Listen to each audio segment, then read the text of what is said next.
education requirements of becoming a warrant officer and what's going on new? Stay tuned. Hard work, earn more pay. Hard work, do it every day. Hard work, get up out of 2:45. Hard work, ready to go. So, you want to know about the education requirements of becoming a warrant officer? Well, here we go. So I've done a video on officers versus warrant officers. We'll actually revisit that one.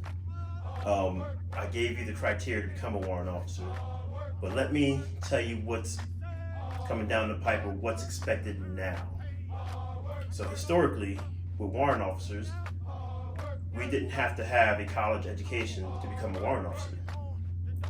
Before, still is, but before it was on your MOS, your theater MOS, and that's the MOS that's similar to what warrant officer branch you want to get into. For example, 25 Bravo is Information Systems Technician, which is a feeder for the warrant officer 255 Alpha, which is information, but both of them are IT related, that feed into each other. One's a very basic system administrator, and the warrant officer is the technician. Information system specialist versus technician. But that's a feeder MOS to get into the warrant officer side. And then it looks at your rank. You have to be at least an E5. You have to have so many NCOERs, which are your non-commissioned officer evaluation reports, which are pretty much your evaluations, like if you're at a regular job. You put that all into a packet. They pretty much look at that, your PT score, and you need a letter of recommendation from a senior level warrant, which is a Chief Warrant Officer 3. Put the packet together, send it to the board, goes in front of the panel, then you get selected to go to Warrant Officer Candidate School. That's how it is and how it was. I say it like that is because you still do not need a degree to become a warrant officer. However, they do want you to have some college. I forget what it is. It's maybe 30 semester hours. One's in reading and writing or something along those lines. It's not to say that you won't get picked up, because I don't believe that is a firm requirement, but it is I want to say an unofficial requirement. What's going on is that they're making it more competitive to get higher in the ranks. What makes warrant officers different than being a regular commissioned officer pretty much is the education. That's for starters. For starters. Since warrant officers are technicians, that's why they want you to have an MOS that you were feeding from, unless you were flight. Unless you had an MOS that you came from that's a feeder to become a warrant officer, which you've had experience in that MOS, and they're going to teach you to become a master technician. So that's the pipeline to become a warrant officer. To become a commissioned officer, they want you to have a bachelor's degree, a professional degree, or to be a professional, which is a bachelor's degree.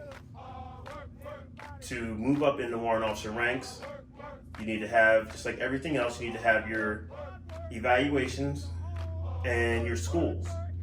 To become a CW2, they want you, or to become a CW3, they want you to have your advanced course. You know, for officers to become a captain or to become a major, you have to have your captain's career course.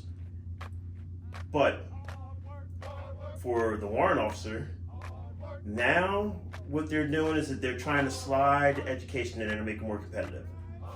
Yes, we're still the smallest branch, but depending on your MOS or your branch dictates how many slots are open for your next grade. And now it's becoming a little bit more competitive. So in reality, to become a Chief Warrant Officer 3, they want you to have your bachelor's degree. And they're looking at it like this: if you have the person who doesn't have their bachelor's degree and the person who does have their bachelor's degree, well, guess who's getting picked? Not to say that you can't get it without having your bachelor's degree, but that's the route that they're really going. So they're really emphasizing education.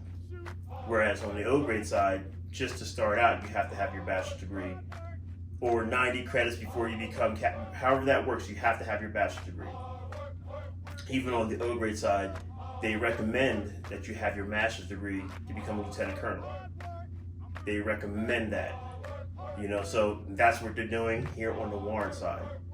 They're recommending you have your bachelor's degree to become a senior warrant. Then, to be more competitive, become a CW4, try to have your master's degree. And you'll most likely get 5 with that also. But you literally, I've looked in this Army tracker, and it shows the pyramid. And it shows the pyramid of where you're at without education in retrospect to everyone else. And it shows where you're at with education compared to everyone else. And you'll see if you have education, you're in a smaller percentile. So that moves you up in better chance of promotion.